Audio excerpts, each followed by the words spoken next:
Hi, everybody, and welcome to a For Immediate Release interview. I'm Shel Holtz, And I'm Neville Hobson. and we are here today with Josh Bernoff. I've known Josh since the early Snicker days.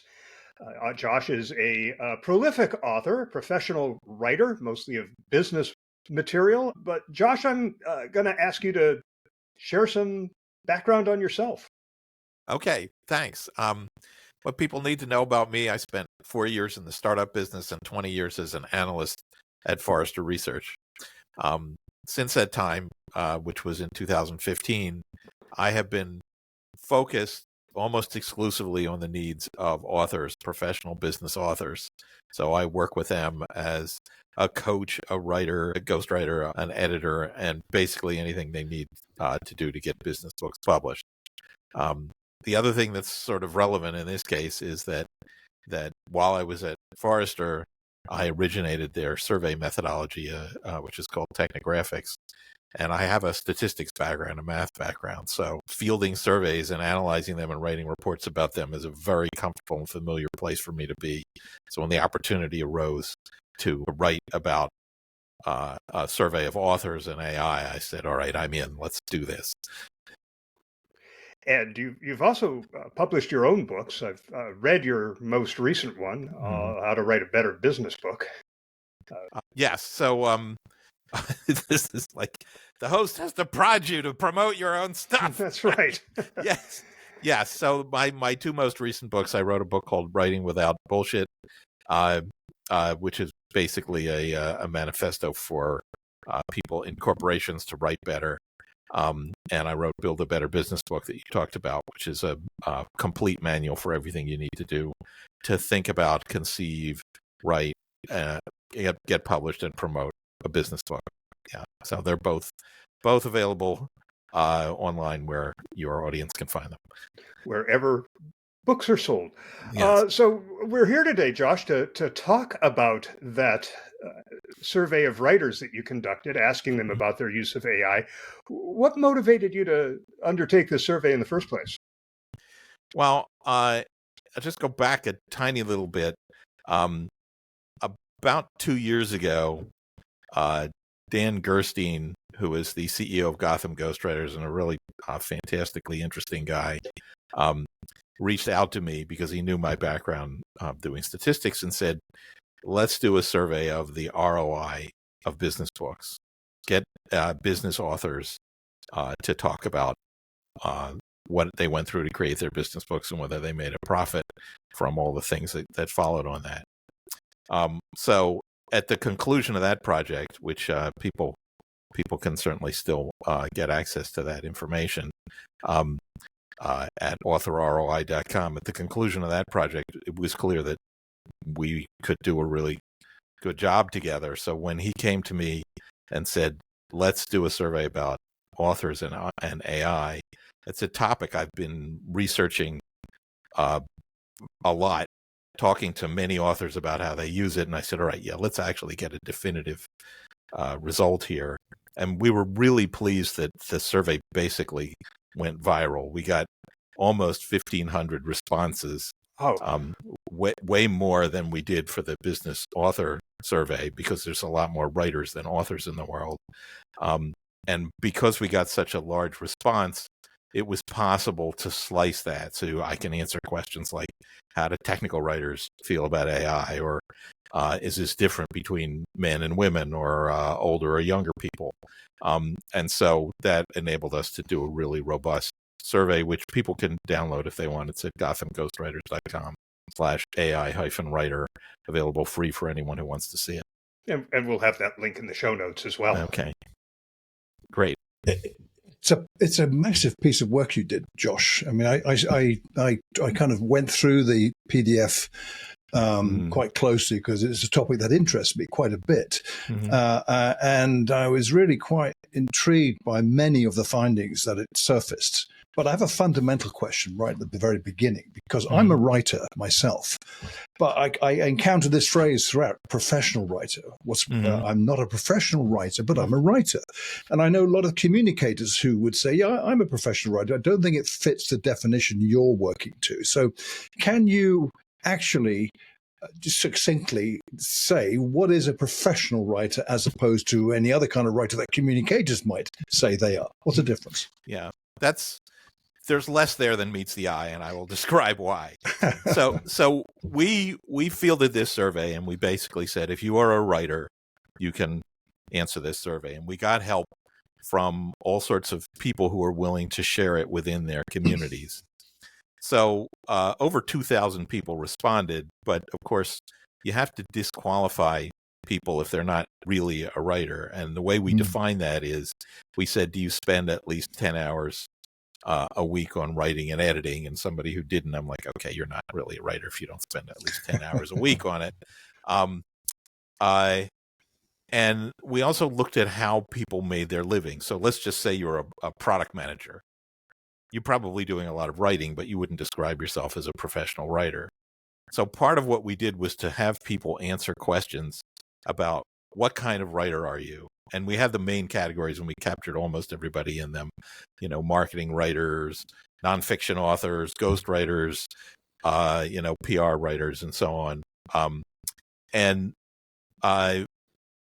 although we had not intended to do so, we got almost 300 responses from fiction authors. And we were like, okay, what are we going to do here? Because these people are very different from the people who are writing in a business context or nonfiction authors, but I don't want to invalidate their experience. So we basically divided up the survey, and we said, all right, the most of the responses are from people who are writing things that are intended to be true. And a small group is written from people who are intentionally lying because they're fiction writers. So then we had an ongoing discussion about, what do we call the people who write things that are intended to be true? And Dan Gerstein and I eventually agreed to call them professional writers, which is not a dig on the professional fiction authors, but it's just a catch-all for people who are making their living as a writer and writing nonfiction. Josh, you described in the survey report a deep attitudinal divide where users see productivity and non-users see what you called a sociopathic plagiarism machine. Now, wait a minute. I didn't call it that. One of the people who took the survey. Oh, okay. That was a response. Got it. Yes, that was a direct quote. Yeah. I mean, I just want to comment here that in the survey business, we call responses to open-ended questions verbatims, right? So these are the actual text responses. And because we surveyed writers, these are the best verbatims I've ever seen. This is an extremely literate collection of people expressing their opinion, and the sociopathic plagiarism machine came from one of those folks. I did like that a lot. But for somebody like me, a communications director managing a team, how do you bridge that gap when half the team might be ethically opposed to the tools that the other half is enthusiastically using every day?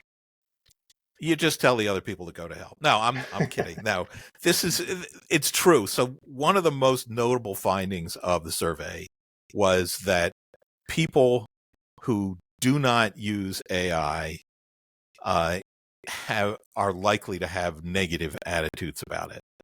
So it's not just like, I don't happen to drink alcohol, but it's fine with me. No, these people this is bad for the environment. It's an evil product. And there were a lot of interesting verbatims in the survey from people like that.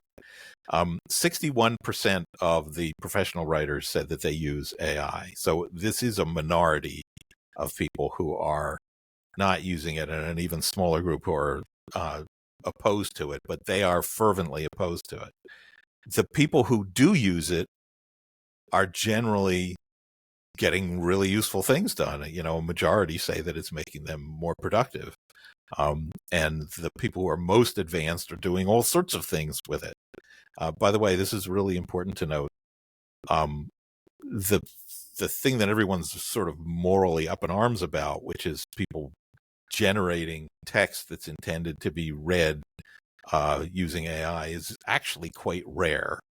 That was only 7% that did that, and only 1% that did that daily. So most people are doing research, or they're using it as a thesaurus, or using it to analyze material that they find and are citing as on background or something like that. To come directly at your question, though, it is important to acknowledge this divide in any writing organization. And I think that the people who are using AI need to understand that there are some serious objections, and they need to address that.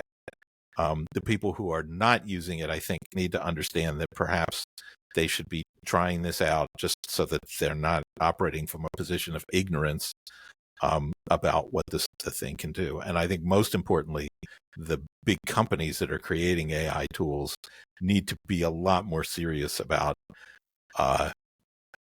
compensating the folks who create the writing that it's trained on, because it is, putting the sociopathic plagiarism machine aside, it's pretty bothersome when you find out that the thing has absorbed your book and is giving people advice based on that, and you got no compensation for that. I just want to follow up on this question real quickly. Were you able to quantify among the people who don't use it and object to it the reasons? I mean, you listed a couple, but I'm wondering if there's any data around the percentage that are concerned about the environment, the percentage that, I mean, the one that I keep reading in LinkedIn posts is it has no human experience or empathy, which I don't understand why that's a requirement for, say, earnings releases or welcome to our new sales VP. But I was going to say that describes a bunch of human writers too. Yeah. They don't seem to have any empathy. So we looked at one of the questions that we asked is, how concerned are you about the following? And then we had a list of concerns. And it's interesting that they divide pretty neatly into things that everyone is concerned about and things that the non-users are far more concerned about. So, for example, the top thing that people were concerned about was, and I quote, AI-generated text can include factual errors or hallucinations. So even the people who use it are like, okay, we got to be careful with this thing because sometimes it comes up with false information. For example, if you ask it for my bio, it will tell you that I have a bachelor's degree in classics from Harvard University and an MBA from the Harvard Business School, and I've never attended Harvard. So it's like, no, that's not right. On the other hand, there are some other things where there's a very strong difference of opinion. So, for example, this question, AI-generated text is eroding the perception of value and expertise that experienced writers bring to a project. 92% of the non-users of AI agreed with that, but only 53% of the heaviest users of AI agreed with that. So if you use AI a lot, it's like, well, actually, this isn't as big of a problem as people think. The environmental question, I think the non-users, 85% of them were concerned about its use of resources, but only 52% of the heavy users were concerned about that. And I want to point out something which I think is probably the most interesting division here. If you ask writers, should AI-generated text be labeled as such, they all mostly agree that it should. But if you ask them, should text generated with the aid of AI be labeled as such, the people who use AI often think, well, you don't need to know that I used it to do research because it's not visible in the output. Whereas the non-users are like, no, you used AI, you have to label it. So that's a good example of a place where the difference of opinion is going to have to somehow get settled over time. That's probably one of those things that I would say take a while to do that, given what you see. Shell and I talked about this recently on verification. Some people, and I know some people who are very, very heavy users of AI who don't check stuff that is output with the aid of their AI companion. That's crazy, frankly, because as Shell noted in our conversation in the latest episode of FIR podcast, your reputation is the one that's going to suffer when you get found out that you've done this and haven't disclosed it. But it also manifests itself in something, the great M-dash debate that went on for most of this year. So overblown. Right. But I wrote a post about a couple of weeks ago about this and about ChatGPT's plan saying, you can tell it not to use M-dashes. My experience is I've done that and it still goes ahead and does it. It apologizes each time and still goes ahead and does it, But you know what? That post produced a credible reaction from people. 40,000 views in a couple of days. That's for me, that's a lot, frankly. And I did an analysis, which I published just a few days ago, that showed the opinions people have about it are widely divisive. Some see it as I'm not going to give up my whole heritage of writing just because of this stupid argument. To others who say you've got to stop it because it doesn't matter if it got it from us in the first place. It signals that you're using AI, therefore your writing's no good. That kind of discussion was going on. So I'd see this as continuing. It's crazy. So looking at the data highlights, there's some really fascinating stuff in there, Josh, that caught my eye. The headline starting with, writers see AI as both a tool and a threat. And yes, that's quite clear from what you've been saying, but also this. Hallucinations concern 91% of writers. And I think that's true across, no matter how experienced you are. It concerns me, which is why I'm strongly motivated to check everything, even though sometimes you think, oh, God, do it. Don't question, just do it. I reviewed something recently that had 60 plus URLs mentioned in it. And so I checked them all, and 15 of them just didn't exist, or were 404s or server errors. And yet the client had issued it already and without checking that kind of thing. So stuff like that. So you've got a job to educate them. So I guess this is all peripheral to the question I wanted to ask you, which is that correlation that comes across in the data highlights between AI usage and positive attitudes towards it. And as opposed to the negative attitudes, but the users are very highly positive. So how should we interpret this divide, I guess is the question. You may have touched on this already, actually. I think you may have, actually. Is it just a skills gap? Is it a cultural gap? Or what is it? Because the attitudes that are different, I guess, like much these days, it seems to me to be quite polarized. Strong opinions, pro and con. How do we interpret this? All right. So I want to go back to a few of the things that you said here. Okay. I have some advice in my book, Build a Better Business Book, and it's generally good advice about checking facts that you find. And finding false information on the internet has always been a problem for people who are citing sources. There used to be a guy called the Numbers Guy in the Carl Bialik in the Wall Street Journal who would actually write a column every month about some made-up statistic that got into print. All that we've done is to make it much more efficient. But people do need to check, and it's interesting. You learn when you use these tools that it's subtle. If you click and say, oh, okay, that is a real source, that's fine. But often it will tell you that source says X or Y, and then you go and you read it and you're like, no, it doesn't actually say that. So yes, you are now citing a source that when you go look at it says the opposite of what you thought it said.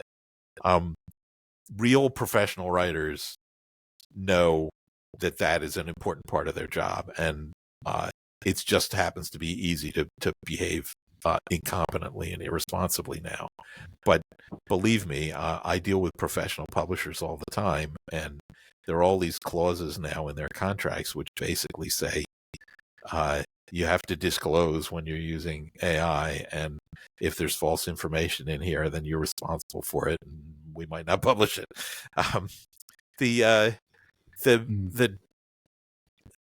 I will say this. So let's just put this in a different context. So think about Photoshop. Okay. When Photoshop started to become popular, people were like, oh, wait a minute, we can't believe what we see in pictures. Maybe the person doesn't have skin that's all that smooth. Maybe that background is fake. But in context where you're supposed to be doing factual stuff, like a photo that's in a magazine, there's safeguards against this, and the users have learned what is legit and what isn't. And I think also that the readers have learned that, okay, we have to be a little skeptical about what we see. This AI has made it possible to do that with text way more easily, but it's still the case that you, as a reader, you need to be skeptical, and as a user, you need to be sophisticated about what you can and can't do and what is and is not legit. I do these writing workshops with corporations. I'm doing one next week with a very large media company. And I'm trying to help them to understand, start with clear writing principles and use AI to support them, as opposed to use it to substitute for your judgment, generate crap, and then do a disservice to the poor people who are reading it. Yeah, I am always amused when I see people expressing such angst over AI-generated images, taking money from artists. And I didn't hear the same level of anxiety when CGI became the means of making animated movies. You know, what happened to the what happened to the people who inked the cells? They're out of a job. No, Pixar got nothing but praise. Right? Yes, right. And it's like, no, they should have actually gotten 26,000 dinosaurs in that scene. And I'm like, you were entertained, admit it. And you know that they're not real, and that's okay. Josh, your data shows that thought leadership writers and PR and comms professionals are the heaviest users of AI. Thought leadership writers, 84% of them, and 73% of PR and comms professionals are using AI in their writing. Journalists are somewhere around half of that, at 44%. Did you glean any insights as to why the people who are pitching the media are using this more than the people being pitched? I have some theories about that. What I'm about to tell you is not supported by the data, although I could go in and start digging around. There's infinite insight in here if I do that. I think journalists are a little paranoid about it. And the fact that, yes, 44% of the journalists said that they used it, but only 18% said that they used it every day, which is at the very bottom of all the professional writers. So I think they are not only concerned about their livelihood, but also that they don't want to make a mistake. They don't want to get anything into print that's false. Whereas if you look at the thought leadership writers and the PR and comms professionals, it's a simple question of volume. These people are under pressure to produce a very large amount of information.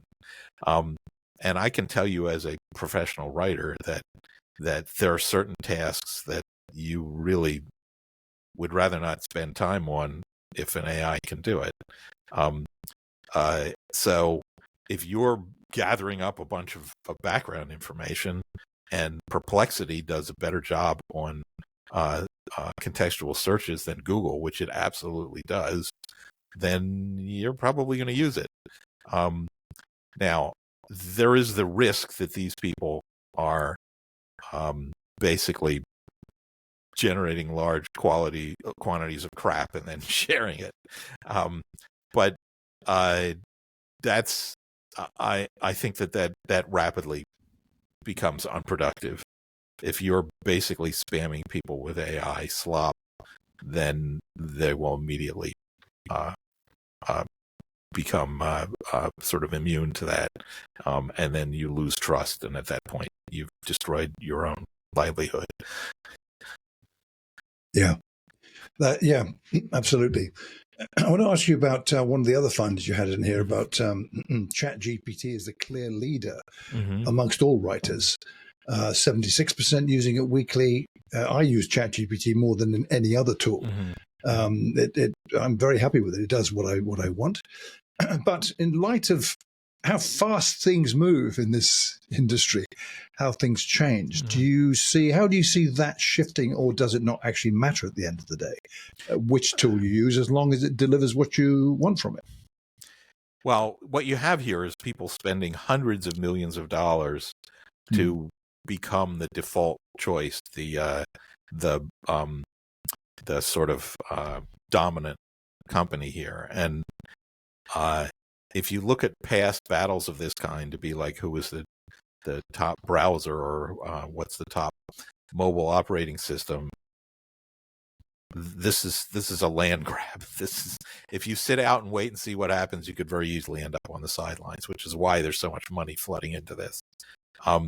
ChatGPT definitely has an early lead, but there was an article in the Wall Street Journal yesterday, I believe, about the fact that they're very concerned about Google, and the reason is on a sort of features and capability basis, Google is Google better? Well, that depends on what day it is. They keep making advances, but it does integrate with people's basically use of Google in other ways, and for example, use of Google in email. And wait a minute, have we ever heard this story before, where a company that has a dominant position in one area attempts to leverage it in another area? Gee, that's like the whole story of the tech industry for the last 30 years. The same is true. It's my daughter works in a company that uses Microsoft products, which is very common. And so everybody in that company is using Microsoft Copilot because they got it for free. So there's this, if you ask me who is going to have the top market share in 18 months, I have no clue, but I don't think that ChatGPT is necessarily in a position to say ours is clearly better than everybody else, and so everyone will use what we have. I will point out that I'm trying to remember if I have the number on this, but the average person who is using these tools in a sophisticated way is typically using at least 3 or 4 different tools. So just like you might use Perplexity for one web search and Google for another, you might decide to use Microsoft Copilot in some situations and use Google Gemini in another situation. Yeah, it's interesting that, because I've started using Copilot recently through a change of how I'm doing something for one particular area of work I'm interested in. And it blew me away, because I'm using Copilot, it's using ChatGPT 5. And I sense the output I get from the input I give it is in a similar style to what ChatGPT would write. So I'm impressed with that, and I haven't gained any further significance to it. Maybe it's coincidental, but I quite like that. So that's actually getting me more accustomed to Microsoft's products. So these little things, maybe this is how it's all going to work in the end. Yeah. I will point out that professional writers that I talk to are very enamored of Claude as far as the creation of text. And definitely, if you're doing a web search, Perplexity has got some pretty superior features for that.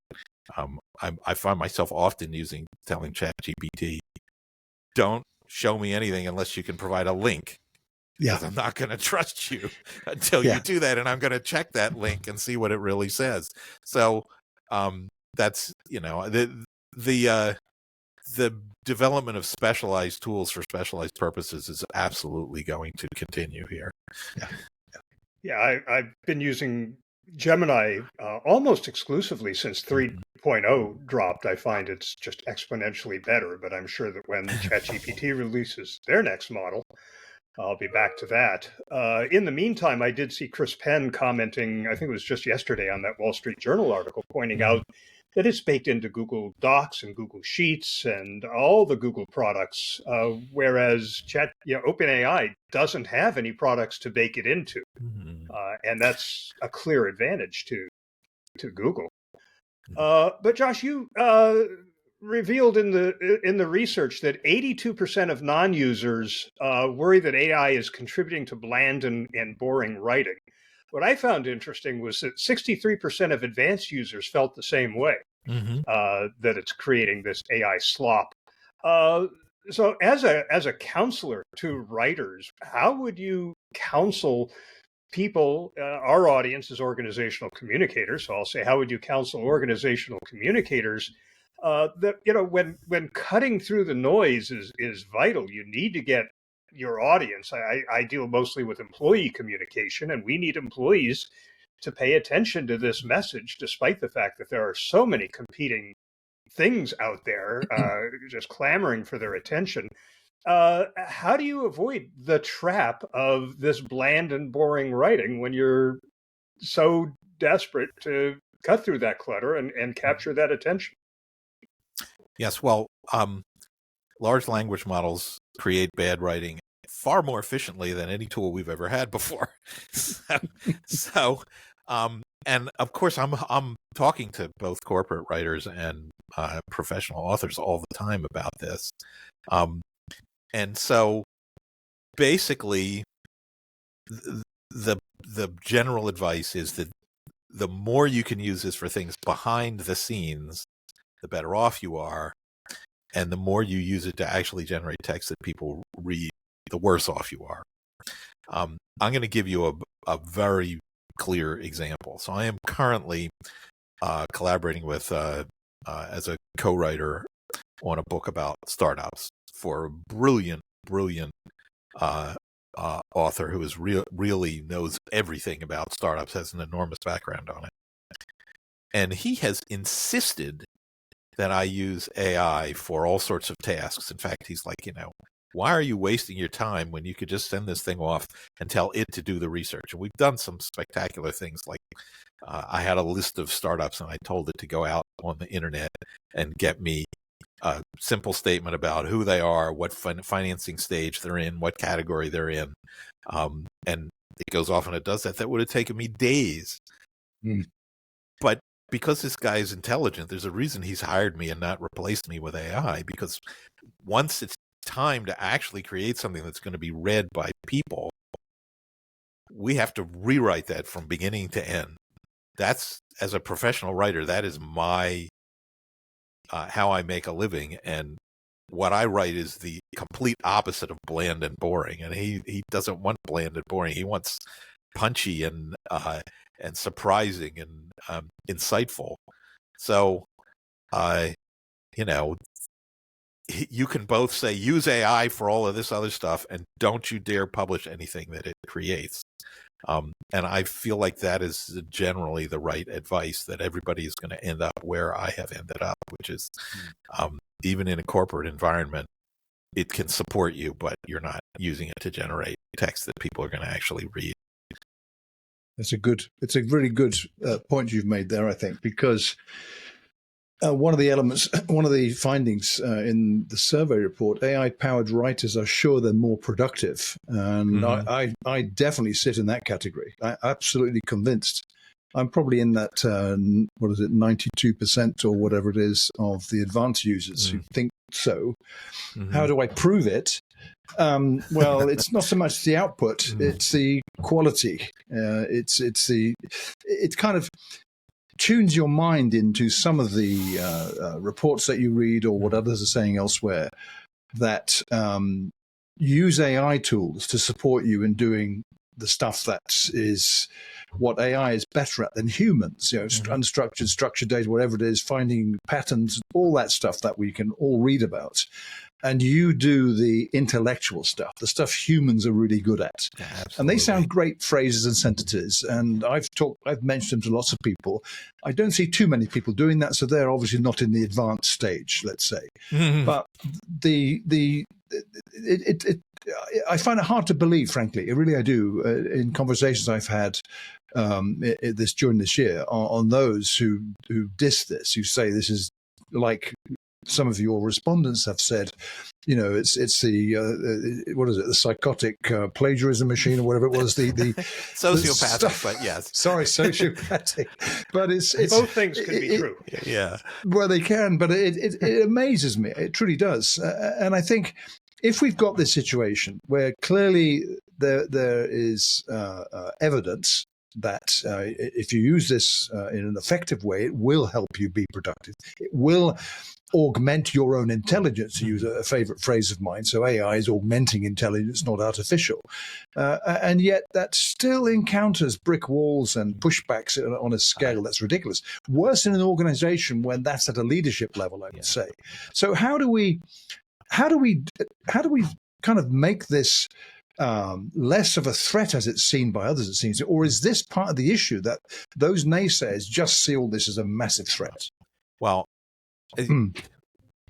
boy, that's a deep question.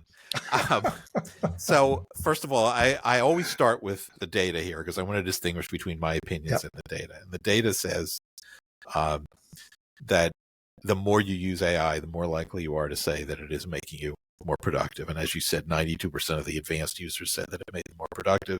And interestingly, 59% of the advanced users said that it actually made the quality of their writing better. So it's not just producing more, but producing better stuff. And one more statistics here. We actually asked them how much more productive. The average across all the writers who use it is 37% more productive. But like any tool, you need to get adept at it and learn what it's good at and what you can use it for. And this technology has advanced way, way ahead of the learning about how to use it. So there has to be basically a movement in every company and all writing organizations to teach people the best way to take advantage of it and what not to do.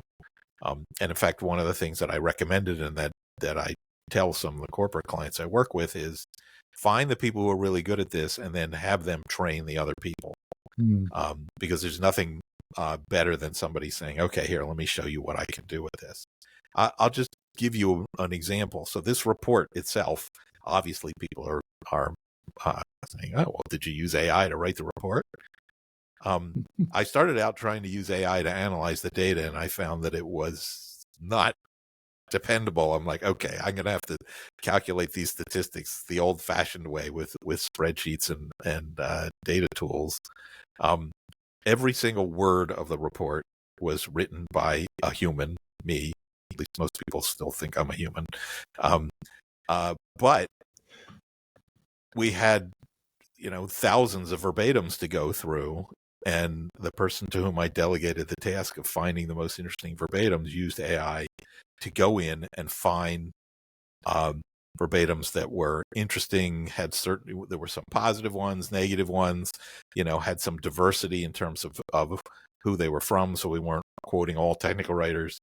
And that's a perfect use to go into a huge corpus of text and pull out some of the interesting things out of there, because that would have taken days.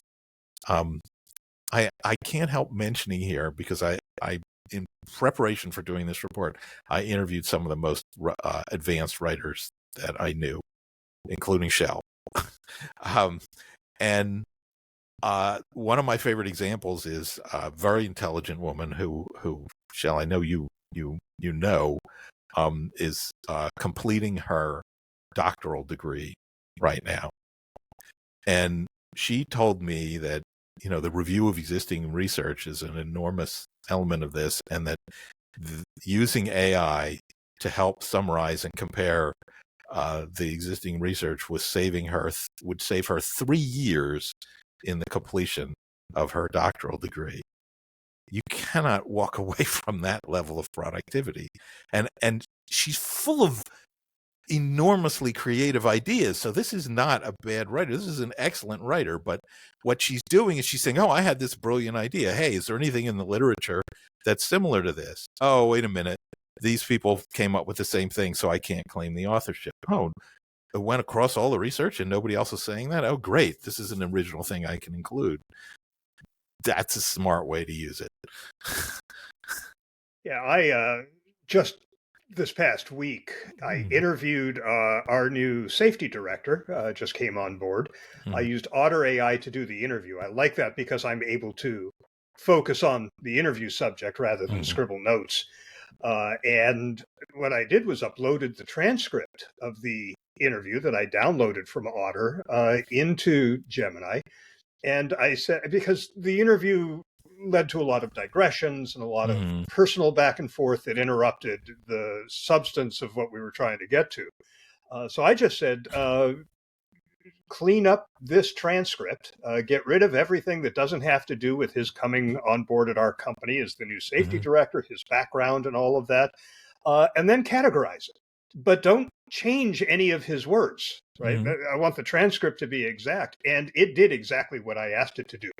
For me to take that transcript, well, first of all, for me to take all those notes and then put it in some sort of usable form before I even start writing the article would have taken a considerable amount of time. And yet it didn't mess at all with what he was telling me in response to my questions. And I was able to use that to produce an article that I wrote. One of my favorite uses, though, as a writer, is when there's a turn of phrase that I want to use and I can't quite draw it out. I know what it is. It's right there. So I'll share what I'm writing about, and this is what I'm trying to say. And there's a turn of phrase I'm thinking of. What is it? And it'll say, well, it might be one of these. And almost always, from the list it gives me, that's the one I was thinking of.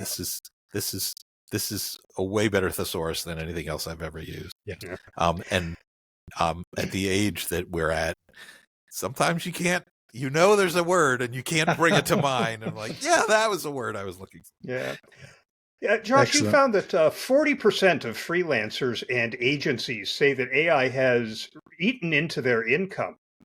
If you were advising, say, a boutique PR agency today on how to survive in 2026, what's the one pivot that you would advise them that they need to make based on this data? I think you need to focus on talent that has two skills. One is clear and interesting writing skills are even more valuable than they used to be. So, if you say, well, who are the best writers in our organization, do everything you can to hang on to those people, because you're going to need that to continue to stand apart from the AI slop.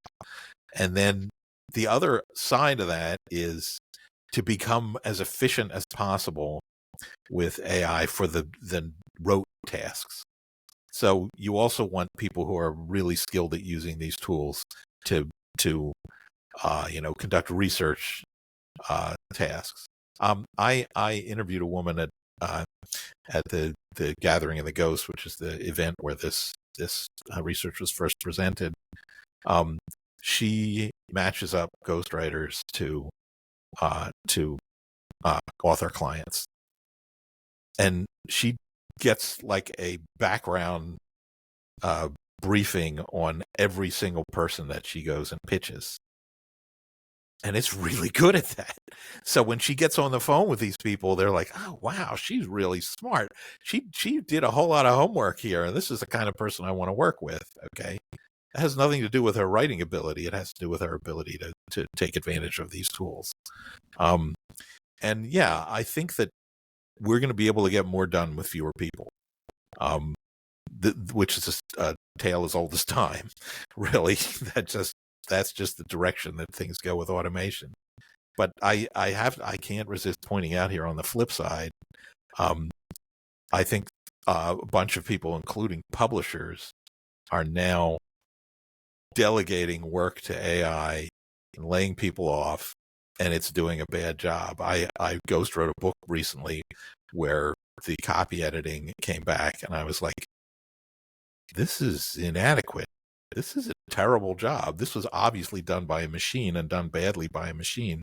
And my client and I decided that in order to avoid errors, we would hire our own professional copy editor, because the publisher had skimped in exactly the wrong place. And the professional copy editor did a fantastic job. It cost a bunch of money, but we were much happier with that. To continue the theme slightly, I think I had the question, which I think Shell answered part of it, but the page in the report with the headline, nearly half of writers have seen AI kill a friend's job. And I found that interesting because there's constant talk in some of the mainstream media, some of the professional journals too. Is AI going to replace jobs? So one report comes out, and before you know it, there's headlines saying, yes, it is. Another report comes out saying, no, it's not. But these are intriguing, I found, that the actual real-world examples you've got from people who answered the questions you asked them in the survey. Where it says only 10% of corporate workers have had AI-driven layoffs at their organization, but 43% of writing professionals know someone who has lost their job to AI. Yeah. So is this a trend that'll continue this way, do you think? Or what? How would you interpret this overall picture that you've shown on this particular page? It's page 20 in the report. Yes. So it was interesting. We expected to hear a lot more direct response of, yes, they've done layoffs at my work as a result of this. And the fact that only 10% of the people said that who worked in corporations, which includes media companies, said that they had seen this was an indication to me that at least at the time we did this survey in August and September, that was not a huge trend. The fact that a lot of people know somebody who lost their job, if one person loses their job and they have 12 friends, then we're going to get 12 positives on that. But that having been said, I'm not convinced that even if we did this survey now, which is like 4 months later, that we would get the same results.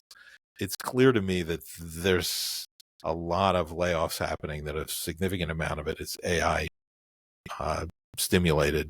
A certain amount of that is coders, for example. They need fewer coders to do the same programming now. My daughter got a computer science degree a few years ago because it was like everyone knew that was how you got a job, and it's not so easy right now. So I think that we're going to see two things. First of all, we're going to see this trend of people being laid off because AI improves productivity across the entire employment spectrum. It's a huge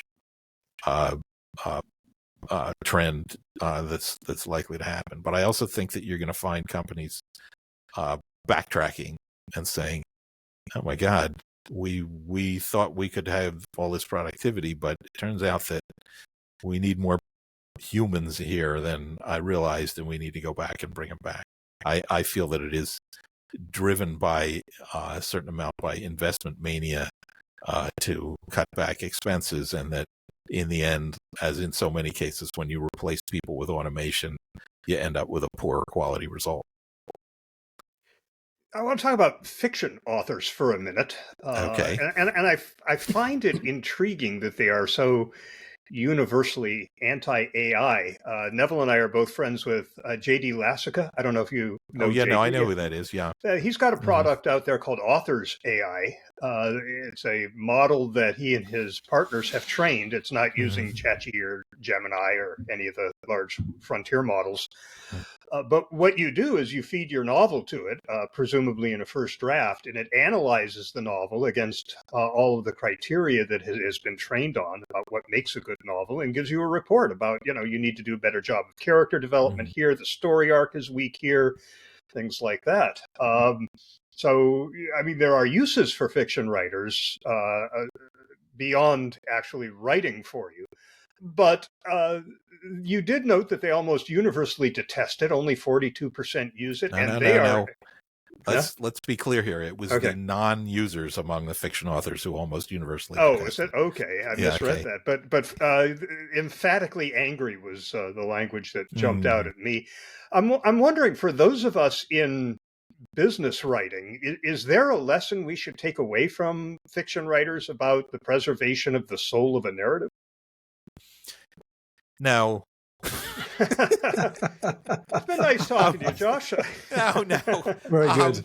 No, it's interesting to me. I've been conducting surveys now for probably 20 years. And one of the main things that you learn is that it's never black and white. There's never 100% of the people that agree with anything. There's never 0% of the people that agree with anything. Until this survey, when I found that fiction authors that do not use AI are as close as you can get to unanimous about it being a horrible, evil thing. So yes, I was like, these 100% of the people agreed with this? I've never seen that in my entire career of analyzing surveys. But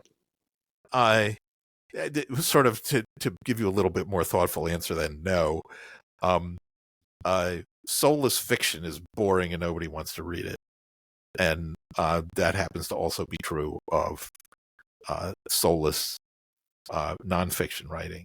So let's just take this report. If I used AI to generate the text in this report, you wouldn't be talking to me because I found the most interesting things in the most interesting language to describe it. And the same applies if you're writing about, should we adopt a new project management methodology? That's a story. We have this problem. This solution was suggested to us. We compared this to that. It looks like this is going to save money, but here are the things that I'm really worried about. This is an emotional story, and really all nonfiction writing needs to have a story element to it. So until AI becomes a little bit less soulless, which may never happen, you still need humans to tell those stories. Yeah, agree with that. Mm-hmm. So before we get to that question of what question should we have asked you, I'm looking at the page 28, what these findings mean for the writing profession. Mm-hmm. And it's really well done, this, Josh. You've succinctly thank you. Condensed it all. Mm-hmm. But to avoid me trying to interpret what you said, can you tell us a summary of what these findings do mean for the writing profession? Mm-hmm. It's interesting, Neville.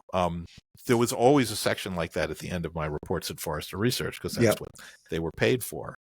And in this case, I said, no, I'm just going to do the data. And my partner here, the people at Gotham Ghostwriters, Dan, was like, why don't you write something about what this means for the industry? I'm like, oh, I can do that.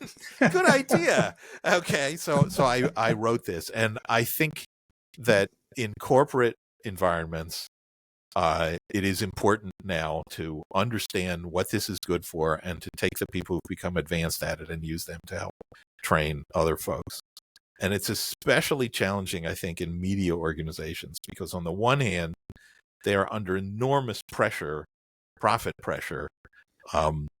Think about a newspaper or magazine or publisher. It's very difficult for them to be profitable, highly competitive environment. So if they can cut costs, they're going to try and find a way to do it. On the other hand, it is exactly their content that's getting hoovered up and ripped off. So they need to have a balance here. I think on a political basis, they need to lobby and basically do everything possible to preserve the value of their content and not have it be used for training purposes without any compensation.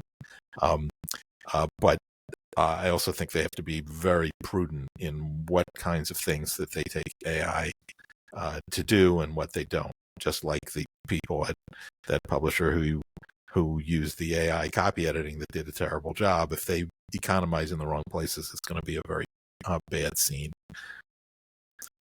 I can't help but drop this in here. I learned recently about a romance bookstore that has sells romances, a physical bookstore, and they're using AI to analyze trends, figure out which books to stock and how to organize them and what to put into their marketing. And I just thought that was fascinating because the content is as human and emotional as you can be, and yet they figured out a way to use AI to be successful around. That's really interesting. Yeah. So let's ask you that question now, Josh. Yeah. I mean, we could spend another hour here, but what question didn't we ask that you were hoping we would?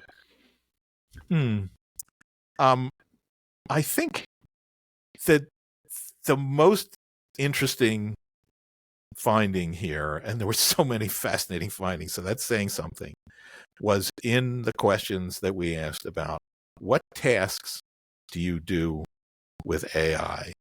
And what really amazed me was the huge variety of tasks. So I wasn't surprised that research was, but I'm looking over to the side here just to make sure I get the information exactly accurate. I wasn't surprised that replacement for web search and finding words or phrases of thesaurus was something that people wanted. But I was surprised by how many people use AI as a brainstorming companion. that they're actually asking questions about, can I write it this way or that way? What suggestions do you have? And getting great ideas back on that.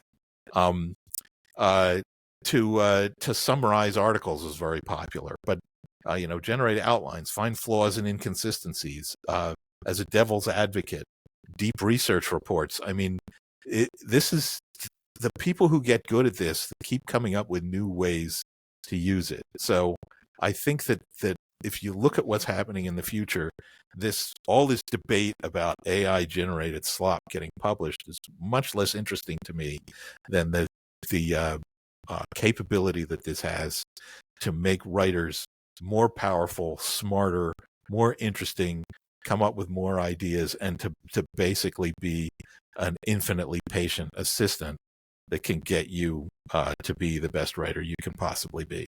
Yeah, that devil's advocate is one of the very first things I used it for when ChatGPT was first introduced. I would say, I'm planning on communicating this way. The goal, the objective is to get employees to think, believe, do X. What pushback am I going to get from this approach? And 9 times out of 10, it would come up with a very valid list of reasons that this isn't going to work. It would lead me to re-strategize.